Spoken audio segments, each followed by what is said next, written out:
ಹೆಣ್ಣಲ್ಲವೇ ನಮ್ಮನ್ನೆಲ್ಲ ಪೊರೆದವಳು, ಹೆಣ್ಣಲ್ಲವೇ ನಮ್ಮನ್ನೆಲ್ಲ ಸಾಕಿ ಸಲಹಿದವಳು. ಹೆಣ್ಣೆಂದರೆ ಶಕ್ತಿ, ಹೆಣ್ಣೆಂದರೆ ಪ್ರೀತಿ, ಹೆಣ್ಣೆಂದರೆ ಸ್ಫೂರ್ತಿ.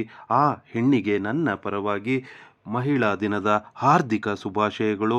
ಎಲ್ಲ ಹೆಣ್ಣು ಮಕ್ಕಳಿಗೆ, ನಾಡಿನ ಸಮಸ್ತ ಹೆಣ್ಣು ಕುಲಕ್ಕೆ ನನ್ನ ಪರವಾಗಿ ಮಾರ್ಚ್ 8ರಂದು ನಾಡಿನ ಸಮಸ್ತ ಮಹಿಳೆಯರಿಗೆ ಅಂತಾರಾಷ್ಟ್ರೀಯ ಮಹಿಳಾ ದಿನದ ಹಾರ್ದಿಕ ಶುಭಾಶಯಗಳು. ಹೆಣ್ಣು ನಮ್ಮ ಜೀವನದ ಹಾಸು ಹೊಕ್ಕಾಗಿದ್ದಾಳೆ. ಹೆಣ್ಣಿಲ್ಲದ ಜೀವನವನ್ನು ಕಲ್ಪನೆ ಮಾಡಿಕೊಳ್ಳುವುದು ಕೂಡ ಸಾಧ್ಯವಿಲ್ಲ. ವಿದ್ಯೆಗೆ ಸರಸ್ವತಿ, ಸಂಪತ್ತಿಗೆ ಲಕ್ಷ್ಮಿ, ಶಕ್ತಿಗೆ ಪಾರ್ವತಿ, ಎಲ್ಲಕ್ಕೂ ಮಿಗಿಲಾಗಿ ಜನ್ಮ ಕೊಟ್ಟವಳು ಹೆಣ್ಣು. ಇಂಥ ಲೋಕ ಮಾತೆಗೆ ಕೋಟಿ ಕೋಟಿ ನಮನಗಳು. ಹೆಣ್ಣೆಂದರೆ ಪ್ರಕೃತಿ, ಹೆಣ್ಣೆಂದರೆ ಸಂಸ್ಕೃತಿ. ಹೆಣ್ಣು ದೀಪದಂತೆ ತಾನುರಿದು ಮನೆ ಬೆಳಗುವಳು, ತನ್ನ ಸುಖ ಮರೆತು ಎಲ್ಲರೊಟ್ಟಿಗೆ ಬೆರೆಯುವಳು. ಹೆಣ್ಣಿನ ತ್ಯಾಗ ಪ್ರೀತಿಗೆ ಸರಿಸಾಟಿ ಬೇರಿಲ್ಲ. ಅಂತಹ ಹೆಣ್ಣಿಗೆ ನಾನೇನು ಮಾಡಿದರೂ ನಿಜಕ್ಕೂ ಕಮ್ಮಿಯೇ. ನನ್ನ ಜೀವನವನ್ನು ರೂಪಿಸಿದ್ದು ನನ್ನ ತಾಯಿ. ನನ್ನ ಜೀವನದ ಜೊತೆಗೆ ಹೆಜ್ಜೆ ಹಾಕುತ್ತಿರುವುದು ನನ್ನ ಮಡದಿ.